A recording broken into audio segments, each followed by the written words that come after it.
Last night, during Night of Champions, after the first match where Kevin Owens won the WWE Intercontinental Championship, there was a promo with Paul Heyman basically announcing the Brock Lesnar Go to Hell Tour 2015 with 3 big stops all in the month of October.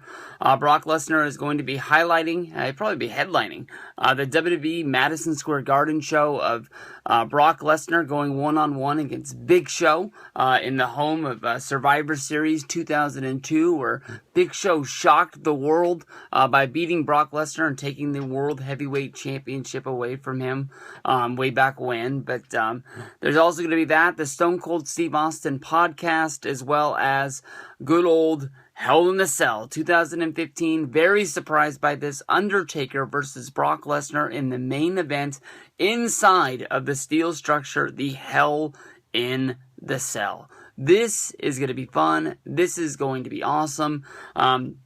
I remember at SummerSlam, they did a lot of hype for them bringing back Undertaker, who appeared at the Battleground 2015 show.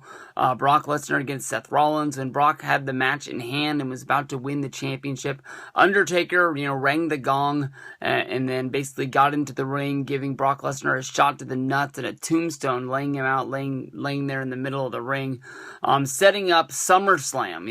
And the next night we saw Undertaker and Brock Lesnar get into a huge brawl, and they have to be separated by the entire roster of geeks in the back.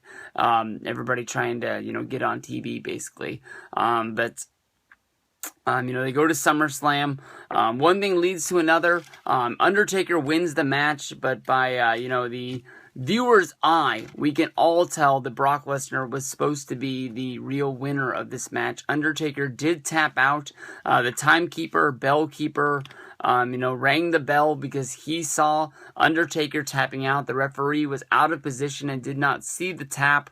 Because of this confusion, Charles Robinson yelled and screamed for the match to continue. But at this point, Brock Lesnar was not paying attention to the Undertaker. The Undertaker snuck up behind with the shot to the nuts. Boom! Right there.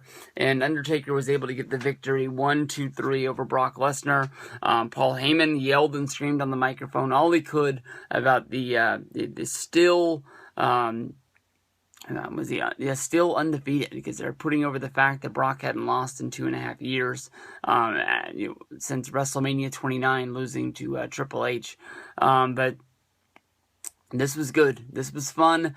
I really thought they were going to wait until WrestleMania 32, but at the same point, I was thinking this is going to be the main event of WrestleMania, and I did not think this was going to be a big enough draw in order to put 100,000 fans into AT&T Stadium. So, who knows? Maybe Brock wins this match to Hell in the Cell. It puts an exclamation point on the end of a WWE's career.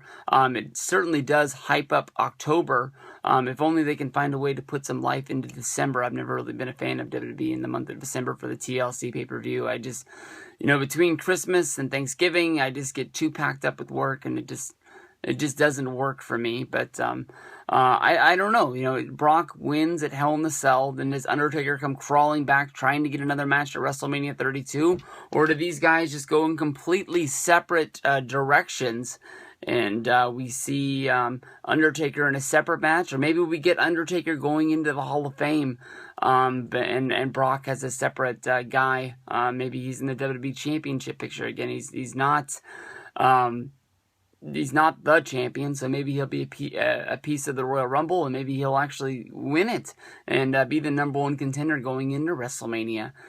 Definitely, when Brock signed his contract, he really hyped up WrestleMania 31, and that whole week took a turn, and everybody was really excited, thinking that maybe it wasn't a lock that Roman was going to win the championship after all. So we'll see what goes down. Undertaker versus Brock, Hell in the Cell 2015.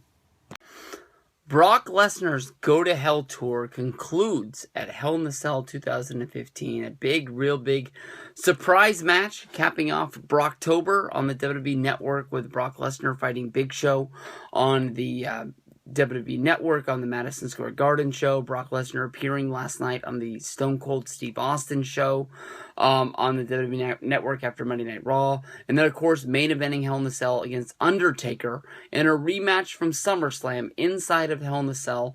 What a way to cap off this feud. I don't even really know where to start. I mean, Undertaker versus Brock is probably one of the biggest rivalries inside of WWE. I mean, honestly, WWE Rivalries is one of the biggest shows that I talk about on the WWE Network. It's one of my favorite ones. I don't know why they don't make more of these, but I am, excited that they are trickling out. We've seen a few really good ones the last few weeks, but I didn't hear of them putting a new one on this week, so I don't know why they're coming out like 3 at a time, and then they're taking a long absence off. It just seems like WWE Network knows that these shows are good, and people like the new content, but they don't have time to sort of produce a lot of it because they're doing Swerved and Rivalries, and that NXT show is going to be coming out sooner than later, Breaking Ground.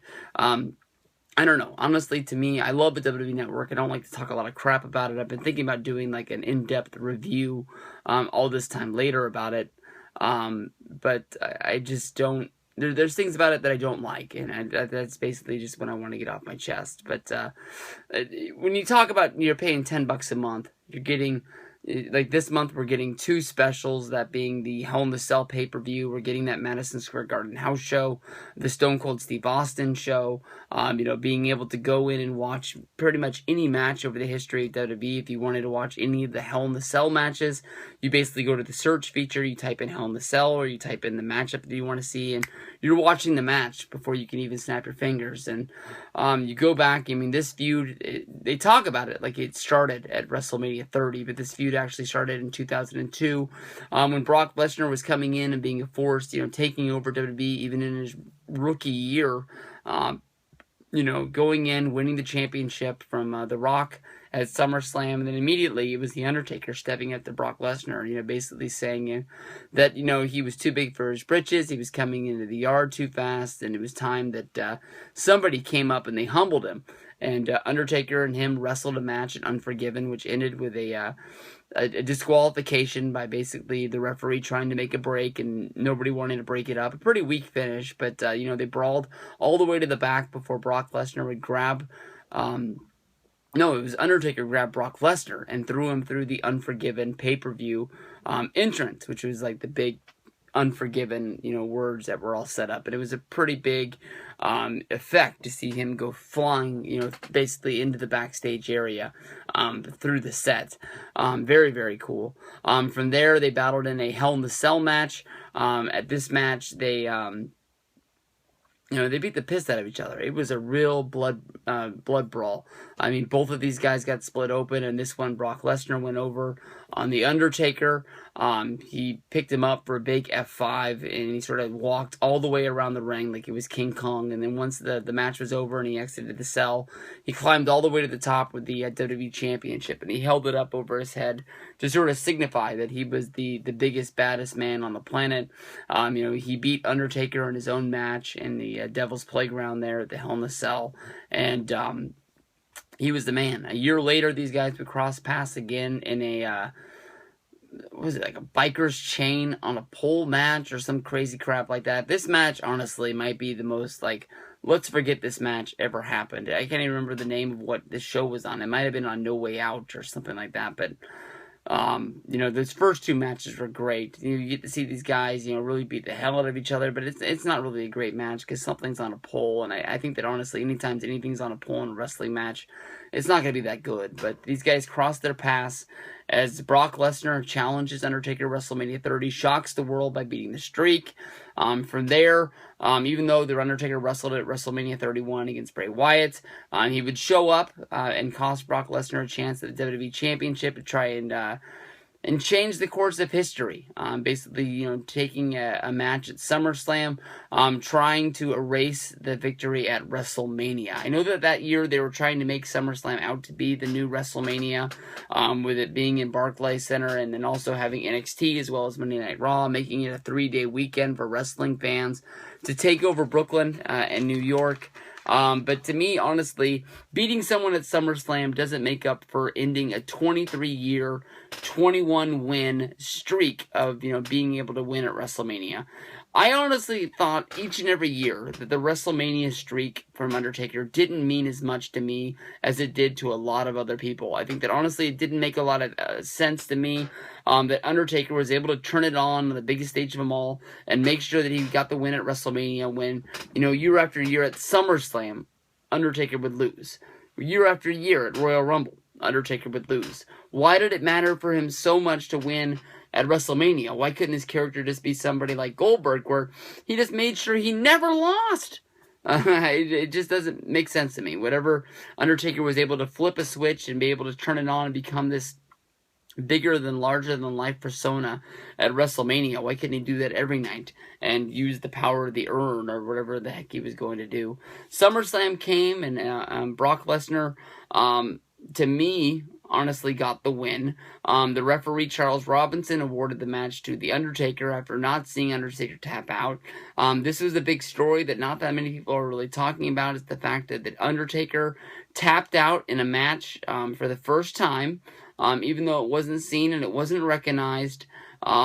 This is kind of a big deal. It sort of shows that Undertaker as a character is getting older. The storyline for WrestleMania 31, that, because he had lost at WrestleMania, he was just merely a mortal man. He wasn't fighting as the dead man anymore. He was fighting as the Undertaker, or you can almost say that he was fighting as Mark Calloway, that he had lost all of these special powers that hung above him. At Hell in a Cell, we're going to have to see. I mean, there's the part of me that really wants to see Undertaker get killed and then basically be forced into retirement, basically saying that he's not going to be able to do it anymore.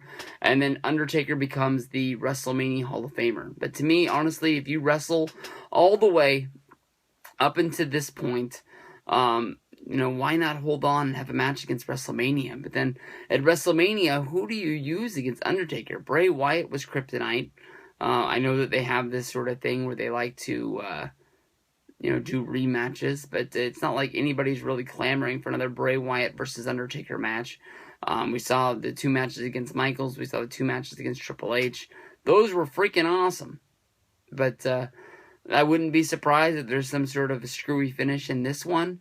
And they have to have the match at WrestleMania again, even though they've promised us all that this is going to be the last time that these guys go at it. But then again, WrestleMania 28 was supposed to be once in a lifetime, Rock versus Cena, and then they ended up doing it again at WrestleMania 29, and they learned from that one. You don't do that again.